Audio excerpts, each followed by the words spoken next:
This story is based on a true incident that took place on the Spanish island of La Palma, where a family embarks on a deep-sea trip. At the same time, a horrific event occurs, causing the calm ocean to erupt like a volcano in an instant and threatening all of humanity. Will this family and humanity survive this catastrophe, or will everything be lost? So let's begin. The story begins with a young woman on vacation when she suddenly realizes that one of her earrings is missing. At first, she thinks it might have accidentally fallen into the sea while taking a photo. Her best friend, standing nearby, immediately jumps into the sea without a second thought to find the lost earring. But in the next moment, a strange sound begins to come from underwater, and the seawater starts to boil. Their glass boat shatters, and along with it, their friend loses her life, killing everyone present. A few days later, a family of 4 arrives on vacation at the same La Palma island. This island is also known as Volcano Island, although the volcano there had not erupted since 1948. Himi and her husband deliberately came here to spend their vacation in hopes of saving their deteriorating marriage. They see this trip as their last chance to repair their relationship. As the family prepares to change for swimming, their eldest daughter, Sarah, finds a pair of earrings lying on the ground. Upon seeing them, the father immediately says that they do not belong to anyone in their family. Sarah pays no attention and simply places them on the table. Little do they know that this vacation is about to become the most dangerous journey of their lives, where they will face a terrifying natural disaster. Meanwhile, in the mountains, Mary from the Geological Survey Department goes there for research with a colleague. As usual, they arrive at a cave, but today they notice something unusual on the cave walls, a cement-like deposit covering the rocks. It is the first time Mary has seen such a thing in her entire career, and she immediately begins collecting samples. Just then, her bearded colleague discovers numerous dead bats lying on the ground. Upon examination, they realize that the carbon dioxide level inside the cave is far higher than normal. What shocks them even more is a massive crack that suddenly appears in the cave's ceiling. Meanwhile, the director of the Geological Department is sitting in his office reading the newspaper. The report states that a speedboat has been discovered in the southeastern sea area of La Palma Island, and all the tourists on board have been found dead. The matter is still under investigation. After reading this news, the director becomes deeply concerned. Shortly afterward, Mary and her colleague arrive at his office and inform him about their discoveries in the cave. Further investigation reveals that the air inside the cave contains dangerously high levels of carbon dioxide and aluminum oxide. Such a phenomenon has never been observed before. Furthermore, the island's rainy season is getting longer, and the amount of rainfall is steadily increasing. The increased water flow is disrupting the balance of the rocks, causing dangerous cracks to form inside the cave. If this situation continues, there is a high possibility of an earthquake or landslide, but the director disagrees. He says that slight mountain tremors are normal. No clear traces of toxic gas have been confirmed yet, and the current situation is not strong enough to declare a major threat. Both researchers feel deeply disappointed after receiving this unnecessary scolding. However, the bearded man remains firm in his suspicion. He takes Mary to a map and reminds her that in 1948, a major volcanic eruption occurred here, creating a crevice several kilometers long. It was so wide that a person could walk inside it. If such an explosion were to happen again, an entire section of the mountain could collapse and fall directly into the sea. If something the size of an entire city were to plunge into the ocean, a devastating tsunami would surely follow. He questions why the director is not warning the public in advance. The truth is that the director made a grave mistake a few years earlier. He once issued a landslide warning that caused massive panic, but nothing actually happened. That incident nearly cost him his job. Since then, he has refused to raise another alarm unless a disaster is absolutely certain. However, Mary and her colleague do not realize that the director is even more frightened than they are. In fact, he is already deeply disturbed. At that very moment, he has gone to the forensic department to review new findings. The initial autopsy report clearly states that all the people who died on the speedboat were killed by exposure to extremely high temperature gas. Carbon dioxide and sulfur dioxide were found in their lungs, which is clear evidence that the situation is far from normal. Meanwhile, at the resort, Nick's family continues to enjoy the sun and sea without any worries. Sarah is sitting quietly by the pool. A girl approaches and invites her to join a game of beach volleyball, but Sarah refuses because she needs to look after her younger brother, who has autism. The girl leaves disappointed. Sarah wants to make new friends, but lacks the confidence to step forward. After coming out of the pool, her father, Sangeet, notices her sadness and encourages her to go and play. He assures her that he will take care of her brother. After hearing this, Sarah finally agrees to join the game. Before she leaves, her father quickly explains a few basic volleyball rules to her. Sarah heads off to play, leaving Nick in charge of their son. While spending time with the child, Nick suddenly notices his wife laughing and talking with a Spanish man. This immediately makes him angry. But the moment he looks back at his son, the child has disappeared. A panicked Nick begins searching for his son, thinking that perhaps the boy has gone to the beach to look for his sister. He runs toward the shore and calls out his name repeatedly. After a short while, he notices a small boy standing on a rock in the distance. When Nick gets closer, he realizes it is his son, staring silently at the ocean. The child has been watching countless turtles gathering in the sea, as if they are preparing to migrate together. together. Meanwhile, Mary completes her investigation. The water sample brought from the cave shows no trace of any unusual minerals. This clearly indicates that seawater has rapidly infiltrated the mountain and reached the cave directly. The crack they discovered is extremely new, no more than 2 weeks old. If this is true, everyone on the island could be in serious danger. With this realization, Mary and her colleague decide to return to the mountain and examine the upper section of the crack themselves. They drive back and reach the site. What they see there is even more terrifying.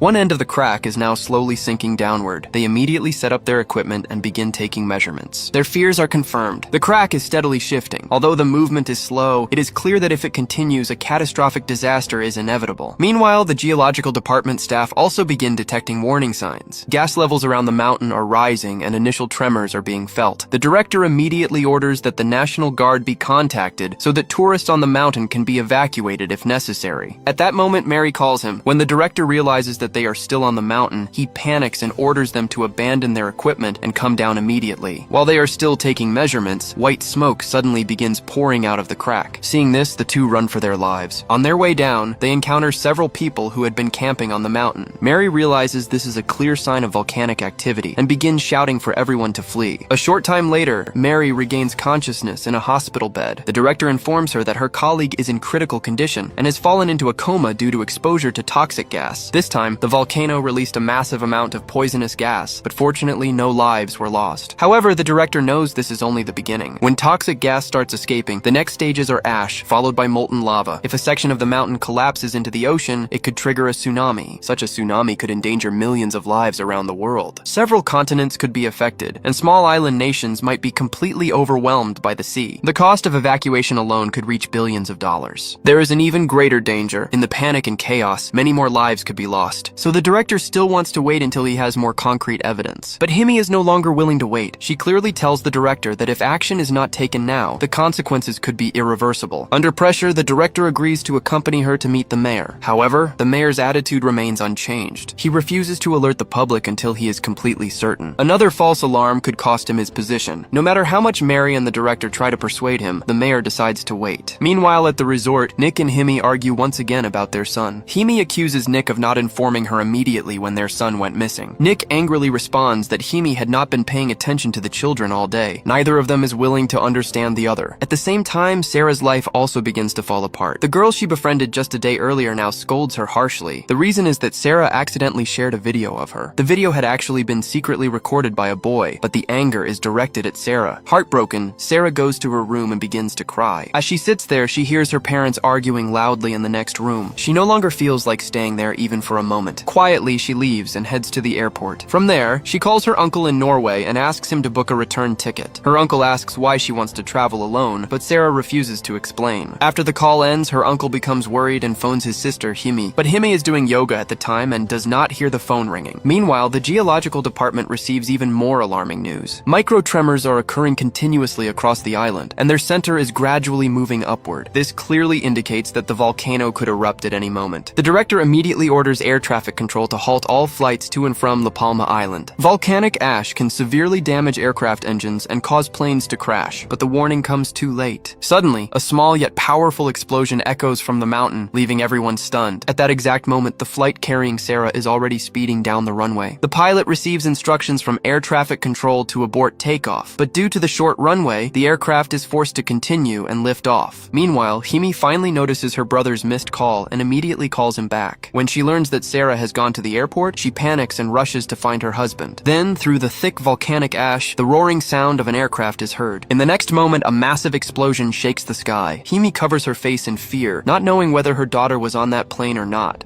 Just as the couple prepares to leave for the airport, Himi receives a message from her brother. Her brother, who works at the Ministry of Foreign Affairs, has already been informed about the plane crash. Rescue teams are already at work, and all the survivors are being taken to the island's only hospital. When Himi and Nick arrive at the hospital, they search for hours but cannot find Sarah. The staff shows them the flight's passenger list. Those whose names are marked have already been brought to the hospital, while the rest are listed as missing. Sarah's name is on the list, but there is no mark beside it. Seeing this, both of them are completely devastated, exhausted, and heartbroken. heartbroken, they return to the hotel, unsure of what to do next. But when they open the door to their room, they are stunned. Sarah is sitting safely inside. In reality, Sarah was about to board the plane when she received a message from her friend. Her friend sincerely apologized and asked for forgiveness. Sarah decided not to board the flight at the last moment. Later, her friend also realized that this message had unknowingly saved Sarah's life. After this tragedy, their friendship grows even stronger. Meanwhile, the situation at the geological department continues to worsen. Scientists believe the island should be evacuated immediately, but the mayor still refuses to agree. He argues that such an announcement could cause panic and lead to casualties in the chaos. Volcanic ash has appeared before without leading to major destruction, and another false alarm could cost everyone their jobs. When the director realizes that the public is still not being warned, he makes a personal decision. He orders all his employees to leave the island immediately and decides that he will remain behind as the last person on duty. Mary is unhappy with this decision, but she also has responsibility for her younger brother. Soon, she discovers that her brother is drunk and creating a disturbance at a bar. Mary goes there to help him, but instead, the police arrest her for interfering with official work. When her brother regains his senses, he understands his mistake. He rushes to the police station to meet her and promises to hire the best lawyer, but time is running out. The volcano could erupt at any moment. Now the question is how these siblings will escape this island of danger. But this is only the beginning of the catastrophe. People living in the region know that once a volcano starts releasing ash, the next stage is usually a full eruption. If that happens, an entire section of the mountain could collapse into the sea, generating a massive tsunami hundreds of meters high. It could become one of the greatest natural disasters in human history.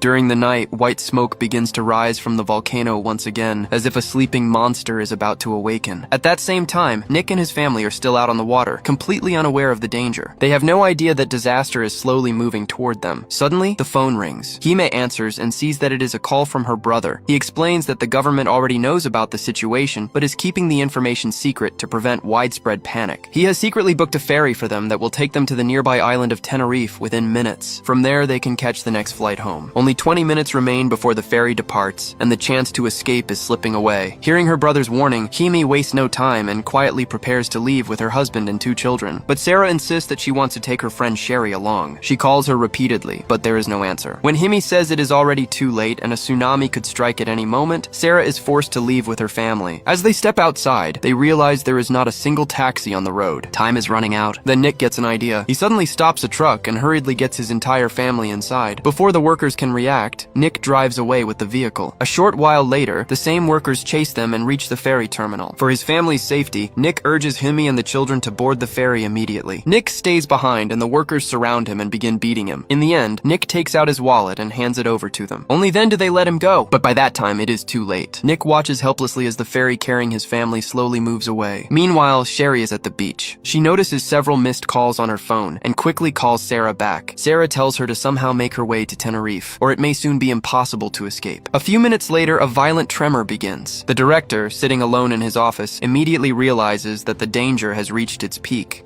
He calls the mayor's office and demands that an emergency evacuation alert be issued at once. Unable to catch the ferry, Nick rushes to a speedboat rental center and tries to hire a boat to Tenerife. But as soon as the emergency alert sounds, the staff refuses to help him. At that moment, a friend he met at the hotel arrives and tells Nick that he has bribed a sailor. They both hurry to the shore where the sailor is already waiting. He has secured the last available spot for Nick. Relieved, they prepare to board the boat. But suddenly, the volcano erupts behind them. Just as the boat is about to depart, a woman comes running while holding a child in her arms. She cries and begs for help, saying her child is very young and must be saved. Nick pauses for a moment, then silently gives up his seat to the woman and her child. Seeing this, his friend is deeply moved, but Nick quietly walks away. At the hospital, the bearded scientist is awakened by the sound of the volcanic eruptions. When he steps outside, he immediately understands the severity of the situation. Yet he does not panic, because he had anticipated this outcome. He changes his clothes and goes straight to the director's office to stand beside him in what may be their final moments. Meanwhile, Nick watches the flames and lava rising from the distant mountain. He has no idea where to go next. Finally, he calls Hime and tells her to take care of the children, saying that he may never return. At the same time, Mary's brother manages to obtain the keys to the police station and frees his sister. On the way out, he also releases another prisoner from a nearby cell. As they leave the station, they encounter Nick. Nick tells them that all the boats are gone, but Mary's brother says he still has a speedboat, which he had hidden while fishing. Hearing this, a glimmer of hope sparks in Nick. The three quickly run to the beach and find the speedboat tucked away in a hidden corner. Just as they are about to start it, a man with a gun appears from behind. The prisoner that Mary's brother had freed earlier now wants to take the boat for himself. Mary's brother tries to reason with him, saying the boat can carry one more person, but the man insists on taking the entire speedboat because his companions are following. During the argument, the man fires a bullet that hits Mary's brother. Mary rushes to him, but within moments he dies. Just then, the other gangsters arrive. Nick quickly grabs Mary's hand and pushes her onto the boat. He has a gun, so the others cannot move. The two manage to start the speedboat and escape the island as the volcano threatens to engulf it. At that moment, Nick receives a message from his brother-in-law on his phone. He explains that there is a safe zone on Tenerife, and reaching it is the only way to survive. Nick immediately grabs Mary's hand and pulls her onto the boat. Mary stands frozen with fear, as if her legs have turned to stone. Nick pulls her aboard just in time, and they turn the boat in the opposite direction, racing away before the tsunami hits. Meanwhile, at the airport on Tenerife, preparations are underway for the last flight. Himi, along with her son and Sarah, has reached the boarding gate. While checking passports, the staff notices that Himi has an extra passport. She explains that her husband was left behind and may arrive shortly. The staff gives them yellow wristbands, which act as boarding passes. Only those wearing this band are allowed to board the plane. But Sarah keeps looking back, worried about her friend Sherry. She sees that Sherry has arrived at the airport but does not have a boarding pass. Sarah makes a bold decision and, just before the plane takes off, takes her father's boarding pass from her bag and gives it to Sherry. She then boards the plane herself. Meanwhile, Himi and her son have already taken their seats, but Sarah has not arrived yet. The plane is ready for takeoff. Himi panics and decides to leave immediately with her son. People try to stop her, but she ignores them. At the same time, the director and the bearded man, both wearing protective suits, have reached the mouth of the volcano. They know leaving the island is now impossible. Both stand fearlessly beside the volcano. The bearded man playfully takes out a year-old bottle of red wine from his pocket. But before they can drink, the volcano, dormant for 78 years, erupts with full force. With a massive explosion, the entire island splits in two. An entire section of the mountain slides straight into the sea, creating waves hundreds of feet high in an instant. Meanwhile, Sarah and Sherry return to the plane. They search desperately for their mother and brother, but the staff immediately tells them to fasten their seatbelts as the plane is about to take off. Unbeknownst to Sarah, her mother and brother are still searching for her. Luckily, Himi receives a message from her brother just in time. He informs them of another safe zone in Tenerife where they can escape the tsunami. Himi immediately runs in that direction. Her son, who has autism but is highly skilled in geography, calculates the safe location in seconds. Some nearby airport staff also follow them. Just then, the tsunami hurtles toward the airport. As the plane begins to land on the runway, the ground explodes. Meanwhile, Nick and Mary race toward the safe zone in their speedboat. Their phone battery dies, but they reach the safe zone at the last moment. When they land on the shore, they see that many people have already gathered there. This was all possible thanks to Nick's brother-in-law. He had consulted experts and identified the safest area. A tsunami spreads in a circular pattern, and two massive waves crash and cancel each other out on the eastern side of Tenerife. That area proves to be the safest. Risking his career, the brother-in-law personally turned on a microphone and informed the media about the safe zone. The alert was also sent to people's phones, saving countless lives. But Nick looks around and finds his wife and children nowhere to be seen. He learns from others that the entire island has been devastated and that the last flight had crashed. Nick is devastated, thinking he might be the only surviving member of his family. Then a familiar voice is heard in the distance. Surprisingly, some people survived the plane crash. Sarah regains consciousness while Sherry remains unconscious. Sarah immediately lays Sherry on the ground and begins CPR. With the help of a flight attendant, Sherry is revived. When they exit the plane, the world around them appears completely devastated. The tsunami has destroyed many parts of the globe. Some small island nations are entirely submerged. Nick and Himi fear they might never see Sarah again, but then a rescue helicopter arrives. Their son is the first to recognize Sarah. Amazingly, despite the massive devastation, the entire family is finally reunited. There is only one person who stands silently at a distance: Mary, who lost her brother in the disaster. She knows that her life will never be the same again. If you enjoyed our efforts, please like the video and subscribe to our channel. See you in the next video. Until then, bye.